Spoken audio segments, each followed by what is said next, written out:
ladies and gentlemen, I'm the film attorney. My client has a case.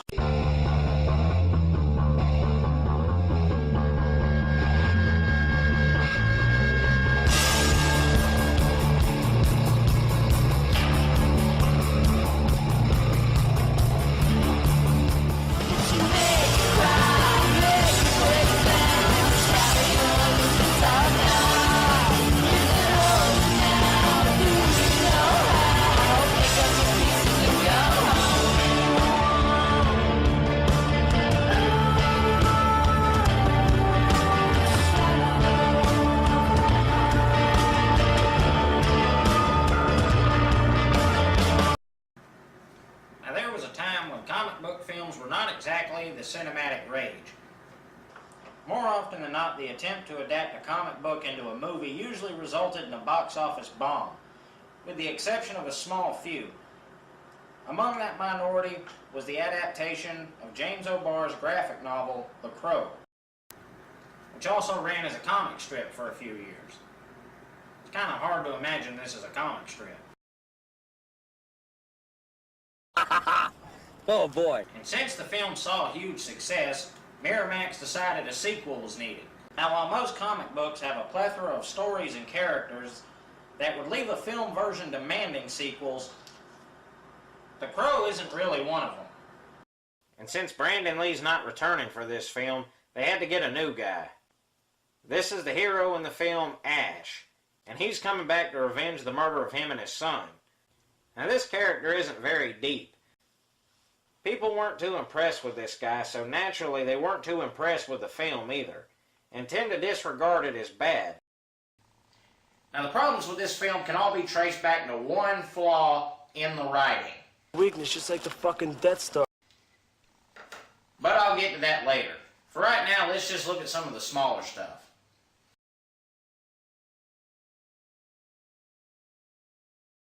Let's start with the main villain, Judah. We all have our pleasures. Mine is the pain of others. And that's pretty much all there is to this feller. He's not a very well explored character, but neither is the guy in the first one. Hell, you have to read the credits just to know his name. But you did learn things about him, that he was bored with Devil's Night and wanted to move on to something new. The idea has become the institution, boys. Time to move along. While Judah, on the other hand, seems to be applying for a Cenobite position. What mask will Death wear? Can you tell me that? I see the face of one of your victims.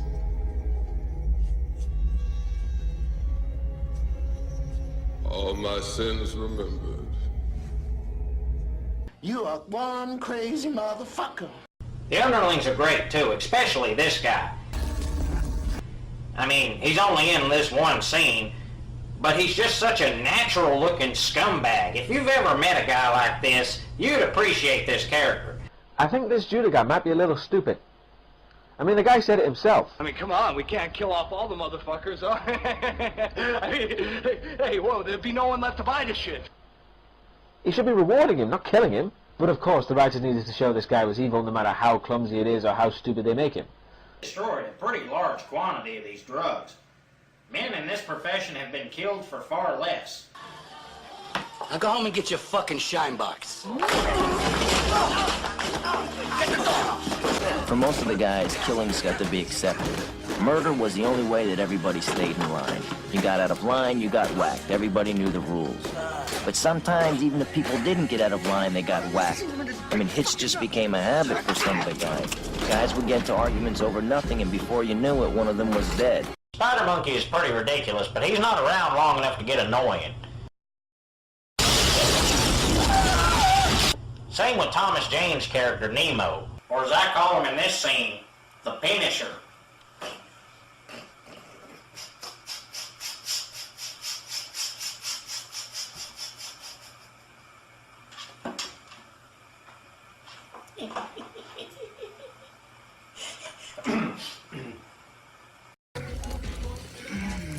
Is that for me?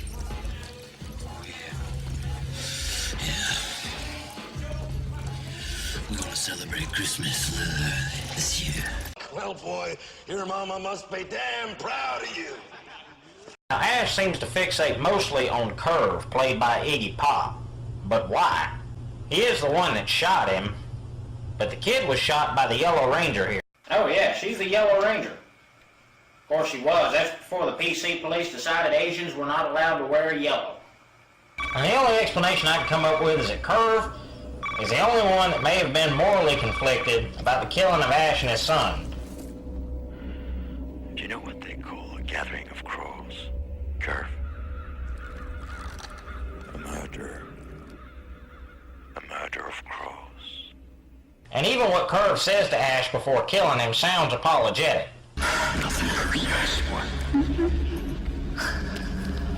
I guess you were just in the wrong place at the wrong time. Now, while he is a murderer, it doesn't seem to be something he particularly enjoys, exemplified by this scene at the tattoo shop. What do you people want? A house in the country.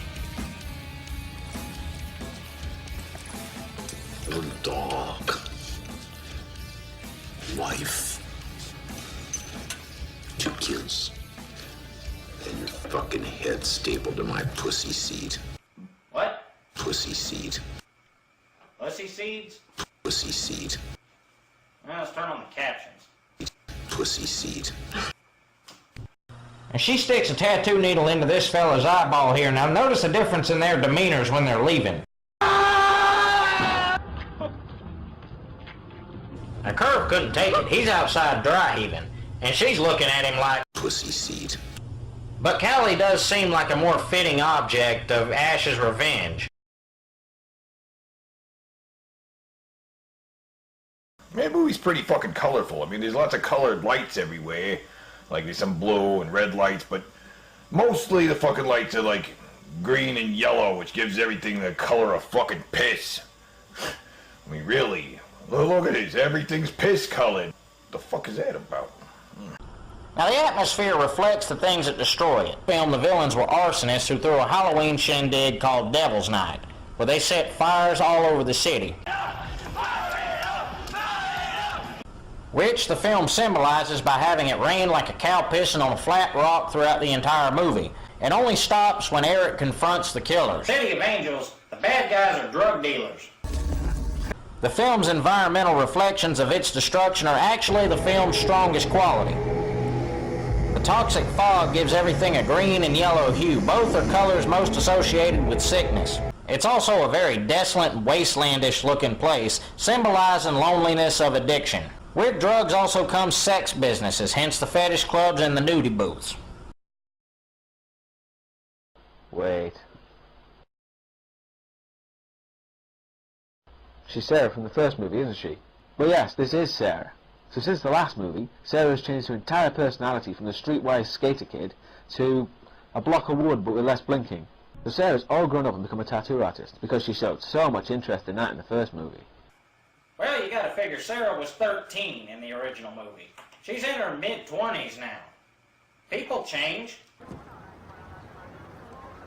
I was a geek in high school. I had really short hair. I played Dungeons and Dragons. I had a bug collection. I ate my boogers. My name's not Chaz. It's Chester. I think a better question concerning this character is why is this Sarah from the first one? The answer, so she can paint lines on Ash's face. Otherwise, her being Sarah serves no purpose to the plot whatsoever. And that's also part of this fatal flaw which I'm about to discuss right now. It boils down to these two characters. The roles of these characters should have been reversed. She should have been the crow in this film. Now, protecting or revenging a romantic interest is best personified by a man. In terms of revenging or protecting paternity, it's better personified by a woman. Not to mention she's the main character anyway. And there's even a better setup for how they could have come to been murdered. In Ash's backstory, the kid hears a gunshot and runs towards it like an idiot. Here's the Sarah alternative. I'm talking about this fucking tattoo you gave. Now this would have made the curve fixation make a lot more sense, and this would have made the fight with Callie a lot more meaningful, and a lot more hot. And she also would have been a perfect contrast to this dreary, ugly setting. Imagine all the things that Ash does in this film being done by Sarah. Rising out of the water, walking out of the fire, appearing in this nudie booth. Whatever this is. Even the soundtrack single and music video for this film was Hole doing a cover of Fleetwood Mac's Gold Dust Woman. Now, if Sarah's not the main character of this film, why this song? And if she is the main character, why not just make her the Crow? Now, this bothers me more and more every time I see the film, but City of Angels is still a worthwhile watch.